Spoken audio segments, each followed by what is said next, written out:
Carmela was still holding on to hope of finding a single man to fill the void left by the ailing Emmanuel. Determined to move forward, she turned to dating apps for a fresh start and some new entertainment. She approached it seriously, using her real photos and being honest about her age. No filters, no tricks. While many turned her down, there were also those who showed interest. One of them was Raoul, a quiet and seemingly innocent 20-year-old university student with a hidden streak of wild curiosity. Hello and welcome back to our channel. Today, we're diving into another shocking real-life story that will leave you speechless. This time, our story comes from Tagum City in the Philippines. Around the world, there are countless unbelievable incidents involving animals. Cases that seem too strange to be true, yet they are. Today's case is no exception. It's a tale that's hard to wrap your head around, but is as real as it gets. So, what exactly happened in this mind-boggling case? Let's break it down and uncover all the details. Stay tuned.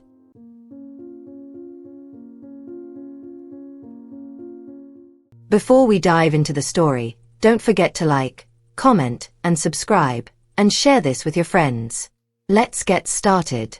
This is the story of a woman named Carmela. She studied veterinary science at the College of Veterinary Medicine, CVM, in Los Baños, Laguna, Philippines, before returning to her hometown to open her own practice in Tagum City. Carmela had been married to Emmanuel since 1991. However, life took a challenging turn in 2009 when Emmanuel, suffering from diabetes and gout, retired early due to his declining health. By the time he turned 44, he struggled to walk and relied on daily medications. Despite his condition, Emmanuel insisted on being cared for at home rather than in a hospital. Carmela and Emmanuel had a 23-year-old son who was studying at the Academy of Economics. Focused on his studies and career goals, their son rarely came home to save on expenses. At her clinic, Carmela employed 2 assistants who managed the practice when she needed to step away, especially to accompany Emmanuel for treatments. But Carmela often found herself feeling lonely. Her husband's health challenges meant they couldn't spend quality time together or even share intimacy. His stiffness and limited mobility left Carmela seeking ways to fill the void in her life. She began going to night markets, recreational parks, and movie theaters alone, trying to escape the loneliness. Whether it was tasting new foods, swimming, or working out, Carmela did it all solo. In January 2016, Carmela attended her school's class reunion and reconnected with a couple, Pelipe and Graciela, who were 8 years younger than her. They bonded over their shared hometown, Bedridden, and their friendship blossomed. The trio often chatted, met for dinners, or shared a glass of wine. Graciela and Pelipe even visited Carmela's house to check in on Emmanuel and brought food to show their care. However, things took an unexpected turn. Carmela began flirting with Pelipe, and to her surprise, he responded. Despite being in his 50s, Pelipe was captivated by Carmela. Unlike others her age, Carmela's youthfulness stood out. Her dedication to jogging and using skincare products, like retinol, made her look decades younger. Her skin was smooth, her energy infectious, and her charm undeniable. With such allure, it wasn't long before Pelipe found himself tempted, and the lines between friendship and something more began to blur. On February 11, 2016, after uncovering the truth through chat messages and learning about her husband's infidelity, Graciela stormed into Carmela's clinic, fuming with rage. She didn't hold back, confronting Carmela in front of everyone, including her husband, Emmanuel. Graciela accused Carmela of starting it all by flirting with Pelipe first.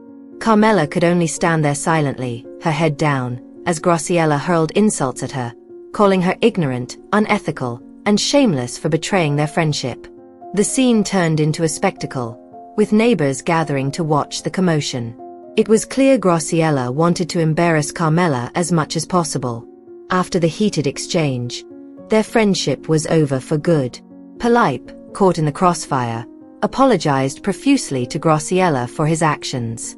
Graciela, for the sake of their children, decided to forgive him and give their marriage another chance. As for Carmela, did the incident change her? Well, it's a mix of yes and no. Yes, because she resolved never to mess with someone else's husband again. No, because she still craved companionship, someone who could fill the emotional void left by Emmanuel's deteriorating health. This led her to dating apps, where she sought new connections. She was upfront, using real photos and her true age, avoiding any deceit. While many turned her down, a few didn't. Among them was Raoul, a 20-year-old university student. Raoul was shy and quiet but had a wild side that intrigued Carmela.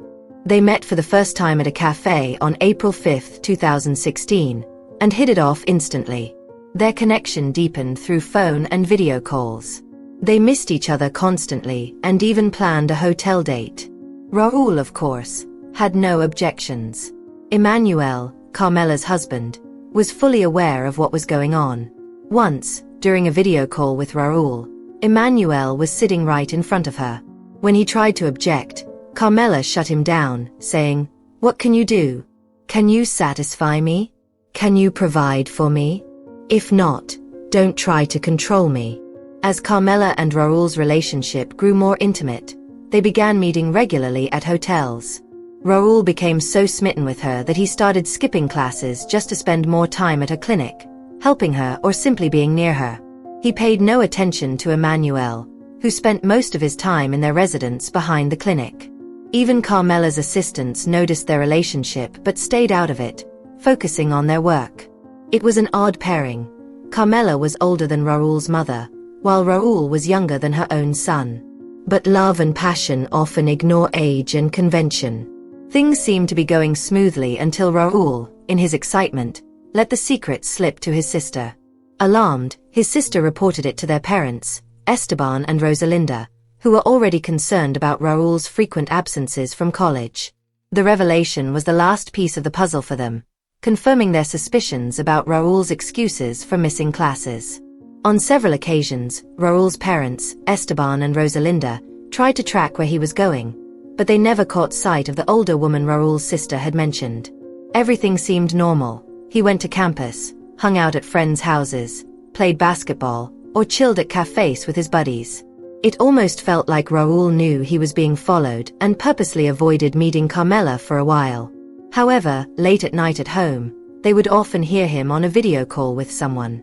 The locked door made it impossible to know who he was talking to, but the giggles and whispered conversations were hard to ignore. Then came June 2, 2016, a day that changed everything. Rosalinda and Esteban pretended to go out of town but secretly tailed Raoul. They followed him all the way to Carmela's clinic, which was usually closed on weekends unless by appointment. When they saw Raoul slip inside, everything was eerily quiet. Suspecting the worst, Esteban decided to barge in. What he found left them both furious. Raoul and Carmela, undressed and tangled up on the clinic couch, clearly caught in the act. It was an image they wished they could unsee. Rosalinda's reaction was instant. She slapped Carmela hard and yanked her hair, shouting that she wouldn't let this woman corrupt her son. Meanwhile, Esteban called the police, but they took their time arriving. By then, curious neighbors had gathered outside, whispering and speculating about the commotion. Eventually, Carmela was taken to the nearest police station by the neighborhood leader. However, no charges were filed. Raoul insisted their relationship was consensual, and at 20 years old, he was considered an adult who could make his own decisions. Despite Carmela still being married, there was no law against their relationship, leaving both of them off the hook. Furious and disgusted, Rosalinda and Esteban decided to send Raoul out of town to continue his education and to cut ties with Carmela for good. Raoul resisted at first, but when his parents threatened to stop funding his studies, he reluctantly agreed. Back at home, Emmanuel broke the news to his son about what had happened. Heartbroken, Raoul invited his father to stay with his grandmother in Valencia City to get away from the chaos. The tension in the house was palpable. As for Carmela, she didn't seem too bothered. She had long given up expecting anything from Emmanuel. If her son was upset, so be it. After all, she was still the one transferring money for his education and expenses. The neighbors, however, didn't let her off so easily. Gossip spread like wildfire, and whispers about her behavior were on everyone's lips. By mid-September 2016, even her 2 assistants quit the clinic, leaving Carmela to run the business alone. Despite everything, Carmela pressed on. Her clinic had fewer customers now, but it was still operational. There weren't many vet clinics in the area, after all. She seemed determined to keep moving forward, regardless of the scandal swirling around her. On the night of October 1, 2016, Carmela got a call from one of her regular clients, a 60-year-old land official named Esteban. He told her he had a black monkey named Ringo that he'd gotten from a partner and was planning to send to the zoo. But there was a problem. Ringo seemed unwell, so he needed Carmela to check on him. Carmela thought the situation was odd. If the monkey was meant for a zoo, shouldn't there be a specialized team handling its care? And why bring it to the clinic in the middle of the night like they didn't want anyone to see? Still, she agreed to help. After examining Ringo, she gave him a sedative and decided to keep him at the clinic for observation. One of Esteban's men stayed behind to keep watch while Ringo rested in a comfortable cage. By the next evening, around 10 p.m., Carmela checked on Ringo again. He seemed calmer, and things were quiet in the clinic. Esteban's employee, tired from the long night before, was asleep in the car outside. At 11 p.m., Esteban himself arrived at the clinic, pulling up in his car. Spotting his employee's vehicle, he decided to let the man rest. But as he peered through the glass door of the clinic, what he saw made his blood boil. There, right in front of him, was Carmela, crouched over Ringo in a way that defied all reason. Esteban couldn't believe his eyes. Overcome with shock and fury, he broke the window and stormed inside. Carmela jumped up, scrambling to fix her skirt while Ringo lay in the cage, breathing heavily. Esteban grabbed a pair of scissors from the table and, in a fit of rage, attacked Carmela. The commotion woke the neighbors, who heard Carmela's screams. Esteban, still furious, called his sleeping employee and ordered him to take Ringo and leave immediately. As the neighbors gathered, police arrived and took Esteban into custody. Carmela was rushed to the municipal hospital in Tagum City, where she underwent surgery. But after 4 days, despite the best efforts of the medical staff, she passed away with her son and estranged husband by her side. As for Ringo, his story was just as twisted. Esteban had acquired the monkey illegally, ordering him through an agent in Rwanda. Ringo had been part of Esteban's private exotic animal collection, housed in a special garden he'd built on his property. But the journey to the Philippines had taken its toll on the monkey, leaving him sick and weak. Esteban panicked and called Carmela, a veterinarian he trusted, for help. What he discovered at the clinic, however, was beyond anything he could have imagined. Why did Carmela do what she did?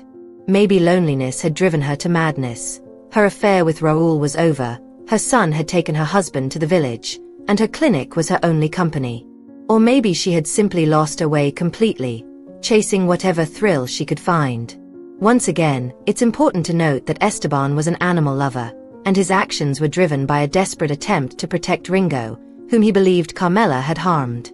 After the incident, reporters bombarded Emmanuel and his son with questions about whether Carmela had any unusual tendencies, especially involving animals or young men.